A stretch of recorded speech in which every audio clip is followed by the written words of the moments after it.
गर्मा गर्म सूप किसको नहीं पसंद। अगर यही सूप सर्दियों में मिल जाए तो सर्दियों का मज़ा दुगना हो जाता है। आज हम बनाने जा रहे हैं मानचाओ सूप। एक बार अगर आपने ये सूप बना लिया तो बार बार आपको इसी को पीने का मन करेगा। तो चलिए बढ़ते हैं रेसिपी की तरफ। यहाँ मैंने सभी सब्जियों को छोटा छोटा चॉप कर लिया है। आप ये काम चॉपर की हेल्प से भी कर सकते हैं। सब्जियों में मैंने यहाँ लिया है लहसुन 12 से 14 कलियाँ, अदरक 1 से 2 इंच, हरी मिर्च 2, कुछ धनिया की डंडियाँ, शिमला मिर्च 1 मीडियम साइज का गाजर, बीन्स 3 से 4, 1 बोल के करीब पत्ता गोभी, oil 2 teaspoon, soya sauce 2 teaspoon, red chilli sauce 1 teaspoon, vinegar 1 teaspoon, corn starch 1 teaspoon, काले मिर्च powder 1/4 teaspoon, salt according to your taste. यहाँ मैंने नूडल्स को बॉईल करके ठंडा कर लिया है। अब मैं इसमें कॉर्न स्टार्च डाल रही हूँ। कॉर्न स्टार्च की क्वांटिटी थोड़ी कम ही रखें जिससे तेल ख़राब ना हो जिसमें आप इसको फ्राई करेंगे। फ्राई करते टाइम ऑयल बिल्कुल तेज़ गर्म होना चाहिए, नहीं तो नूडल्स सारा ऑयल सोख लेंगी। नूडल्स को गोल्डन होने तक आप फ्राई कर लें। ये देखिए नूडल्स का कलर चेंज हो गया है।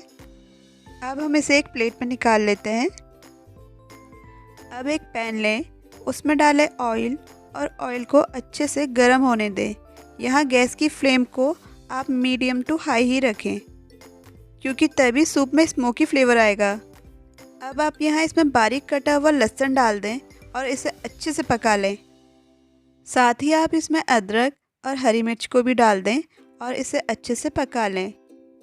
जब लहसुन और अदरक अच्छे से पक जाए तो इसमें हरे धनिया की स्टेम और बाकी अपनी सारी सब्जियों को आप डाल दें। इन सब्जियों को आप बहुत ज़्यादा कुक ना करें क्योंकि इन सब्जियों को ज़्यादा कुक करने से इस सूप में टेस्ट नहीं आएगा, क्योंकि सूप में थोड़ा क्रंची फ्लेवर ही अच्छा लगता है। अब मैंने यहाँ 1 से सवा गिलास जितना पानी डाल दिया है। अब मैं इसमें नमक और काली मिर्च डाल रही हूँ। काली मिर्च डालने से थोड़ा स्पाइसी फ्लेवर आ जाता है। अब मैं डाल रही हूँ सोया सॉस और रेड चिली सॉस और इन दोनों को डाल के अच्छे से मिक्स कर लिया। अब मैंने कॉर्न स्टार्च की स्लरी बना ली है। एक हाथ से कॉर्न स्टार्च की स्लरी डालें और दूसरे हाथ से इसको हिलाते रहें, अदरवाइज सूप में लम्स पड़ जाएंगे। अब सूप में एक उबाल आने दें और अब इसमें विनेगर मिला दें।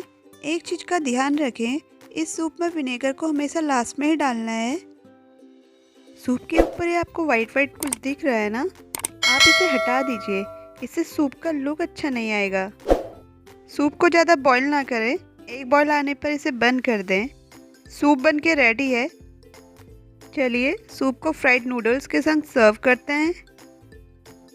फ्रेंड्स, अगर आपको मेरी ये रेसिपी पसंद आई हो तो please like, subscribe and share करना ना भूलें।